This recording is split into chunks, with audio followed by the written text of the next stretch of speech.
God saw that it was not good for man to live alone, so he created woman and gave her to him to be his companion, his wife. The Lord said, therefore a man shall leave his father and mother and be joined to his wife, and they shall become one flesh. Who gives this woman to be married to this man? I do.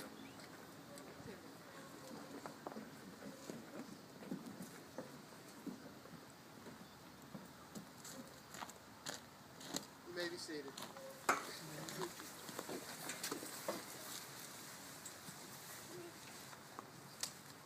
The first description of marriage gives us 3 words for the establishing of a home. The first is leaving. Therefore, a man shall leave his father and mother. When a man and a woman establish a new home, there's a sense in which they leave their old ones. They don't leave in terms of love or communication, but they leave in terms of authority and priority.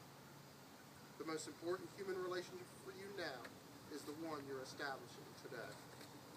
In this place and before these witnesses, the primary relationship in your life shifts from the parental to the spousal, the mother and father, to husband and wife.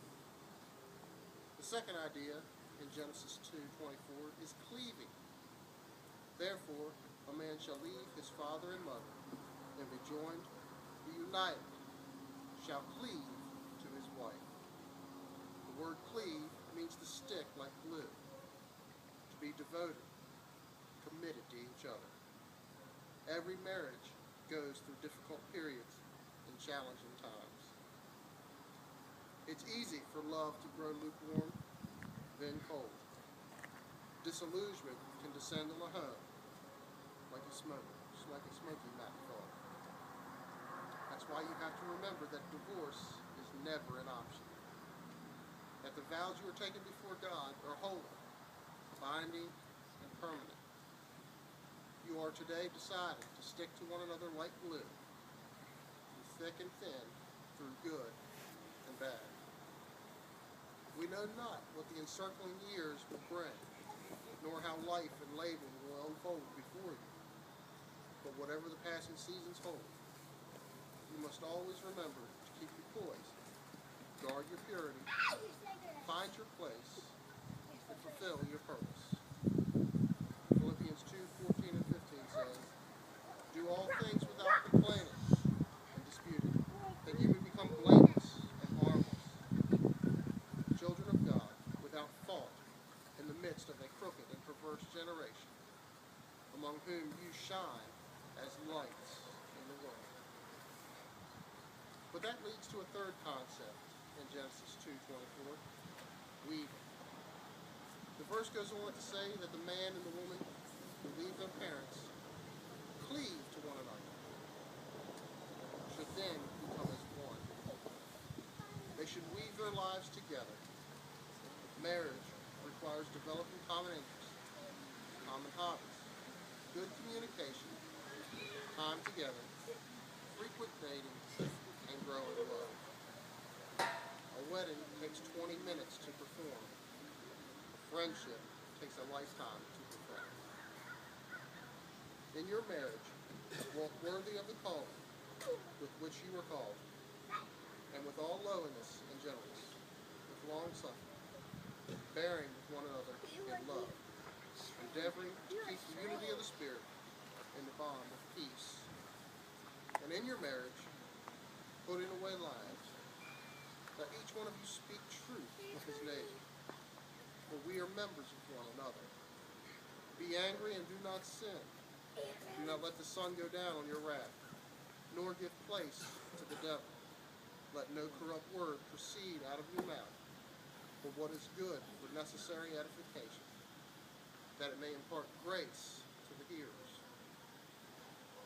In your marriage, let all bitterness, wrath, anger, clamor, and evil speaking be put away from you with all malice. And be kind to one another, tender-hearted, forgiving one another, even as God in Christ forgave you. In 3 words, a godly marriage requires leaving, cleaving, and weaving. If you then deliberately and prayerfully chosen each other as partners for life, will you please keep your right hands united and repeat after me? In taking the woman I hold by the right hand to be my wedded wife, before God and these witnesses, I promise to love her, to honor her in this relationship, and leaving all others, to be in all things a true and faithful husband, as long as we both shall live. In taking the man hold by the right hand, be my wedded husband, before God and these witnesses, I promise to love him, to honor him in this relationship,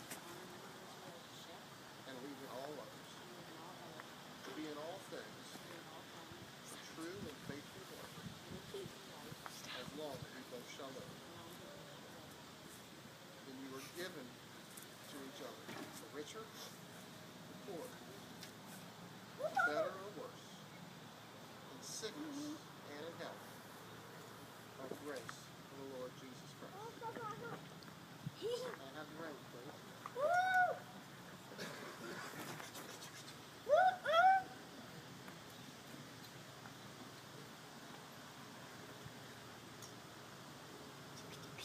The wedding ring is a fitting symbol of these vows in two ways. The shape of the ring reminds us that marriage is a never-ending relationship, which grows ever sweeter through the ever-encircling years. The goal gives us a lesson about the glory and the purity of the heaven. Stand and place the ring on Mary's finger after me. With this ring, I thee wed, with love and joy. Grace of the Father, and the Son, and of the Holy Spirit.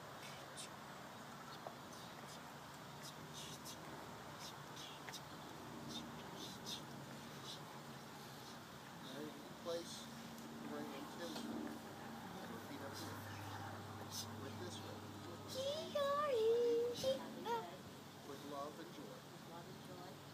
Grace of the Father, and of the Son, and of the Holy Spirit.